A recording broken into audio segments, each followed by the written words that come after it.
And we're back on the Cheap Seats 96.3 WLCN, Cameron Kurtz and Josh Komnick. And we have a special guest in with us this morning. Lincoln High School head football coach Jared Shaner is in the house with us. And Coach, we're going to go ahead. Let's talk a little bit high school football action. But before we get into that, I'm going to turn things over to Josh. Yeah, a much happier Coach Shaner than last Saturday, but he is he's here, and like he is every Saturday, going to be joining us after every Friday night regular football game. But going through the Central Stadia scores from last night, Springfield High, and just to ask Coach Shaner, he doesn't know how this happened. Springfield High 40, Chatham Glenwood 7. Little hangover from the SHG beating that they took last week, and now they take one from the Senators. Rochester, coming off, of course, beat the Railers last week and put it to Jacksonville 46-14. Glazebrook, who had a bunch of yards against the Railers, he did it again against Jacksonville, 231 yards on the ground and 2 touchdowns. Taylorville beats Southeast 35-6, and of course your Railers 49-33. Coach, leading up to the game this week, good week of practice coming off a loss from Rochester. How'd the practice week go? Obviously it went a lot better. Yeah, the thing coming into the week that we watched film with the kids, and we wanted to give them a sense that they could come out and dominate a team, but you don't want a kid to come in overconfident, and I don't know if that's possible, when you haven't had a lot of success lately. But thought our kids did a pretty good job. We had to get on them a little bit at practice on Tuesday and kind of refocus them, and then Wednesday was good, Thursday was good.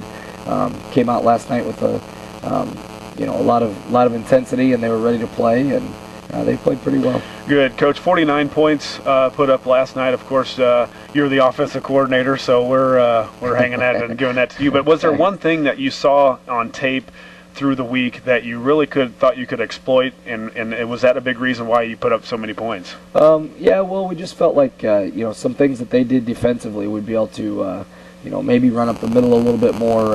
Rochester had a very successful game plan against us, taking away our 2 main sweep plays.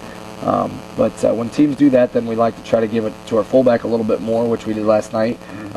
Try to hit some quick hitters up the middle, and that paid off for us last night. Yeah, you talk about taking Rochester kind of took your game away from you last week, and it's exactly what the Canton coach said this week, is that your defense took away what they wanted to do on offense. Sure, we did their main offensive weapon is an option play, or a couple different types of option plays. Their quarterback is a tremendous runner. He's a very tough kid, only a sophomore. But we did a good job. I know I'll miss some kids, but Tadarian Carter and Zach Schlater and Andy Cruz, and we had guys in their backfield a lot, making negative yardage plays for us. Coach, kind of run through some of the highlights and the scoring going through. Really started out well for the Railers. They get on the board first with a Andy Cruz 10-yard rush, and then we actually get another score, a 10-yard rush from Jordan Sanderlini, 14-0, and you started right off the bat as running. We've seen Lysinger throw the ball. We've seen him run the ball. You talked about that game plan that you had of running the football, and it paid off there early in the first quarter. Sure, and like I said, the first one to score was a fullback, Andy Cruz, and like I said, I don't think that was a coincidence. If they want to spread out the defense and widen their tackles a little bit, then hopefully we can run some traps and things up the middle.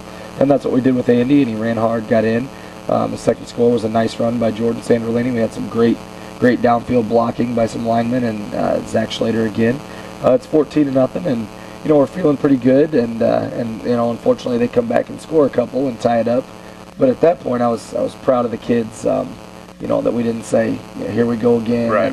And we responded. So yeah, you talk about you're up 14-0, and Chenoweth, the quarterback, I believe, runs, as you said, a good runner, only a sophomore, a 50-yard rush to make it 14-7, and then they recover an onside kick. And like you said, maybe here they're in their minds, here it goes again. We're up 14, we got the momentum.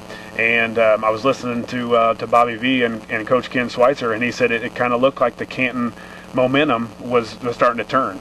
Yeah, absolutely, and as a coach, you get that feeling on the sideline. You don't want to feel it, but you get that uncertainty. And one thing I think I can say about this group of kids is, they have a lot of intensity, and they have a lot of desire, and I hope that we don't get ourselves in a position. They just scored 14 unanswered points. An onside kick is maybe one of the most demoralizing things, or one of the most positive things you can have if you're doing it.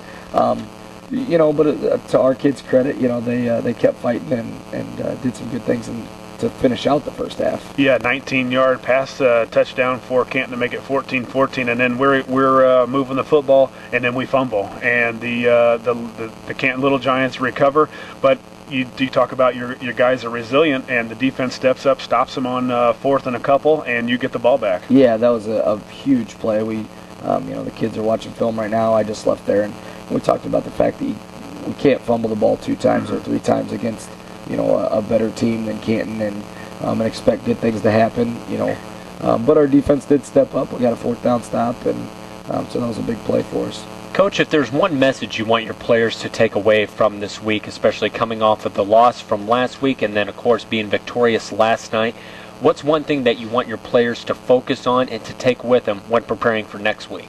Well, I think it just has to be, you know, as a coach, you're never satisfied. And we talked to the kids. That's the first thing I told them this morning. You know, be happy with the fact that you won the game. That's the ultimate goal. But don't be satisfied with where you're at. So I think we really need to take a look at the film and see the little things that we didn't do well, and work to correct those things and improve on the things that we did do right, if you want to, you know, now continue to compete with Central State 8 teams. Right. Yeah, and that's a different breed when the Central State 8 comes rolling in, or you go on the road. And you talked about maybe the play of the game. The defense stops Canton after we fumble the ball, and then you get a big run. The third score comes in a 60-yarder from Brendan Fitzsimmons. And talk about that play a little bit, Coach. I believe, if I remember right, same play that we scored Andy Cruz with in the first quarter. And we hit a trap right up the middle and got some nice blocking. And Fitz is a pretty big kid. He's, you know, a couple 100 pounds, but he runs pretty well too. And we kind of gave him a hard time on film this morning. Usually we don't see him, you know, running 60-yarders down the field, but he did a good job. And so again, another fullback play where we just felt like we had a little advantage because of their alignment. Taking a look at what we got on tap for next week, Coach, you guys make the trip to Jacksonville next week. What are some of the things that you look for to help get your troops ready for next week? Pass defense. Yeah, absolutely. Holy cow. We'll take a look at, I've already started, you know, I've looked at last year's film and kind of break down what they wanted to do against us last year. And then later this afternoon and all day tomorrow, the coaches will look at Jacksonville's first 2 games. You know, the Lonergan kid is a tremendous quarterback.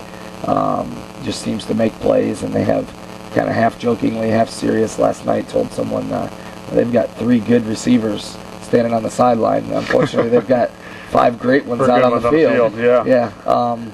So we'll have to definitely do some things. I hope it's going to be a blessing. You always try to take something positive from each week, and I hope that the Rochester game will be a blessing, and that, you know, we got our feet wet or got our head use it as a drowned learning underwater. experience. Yeah.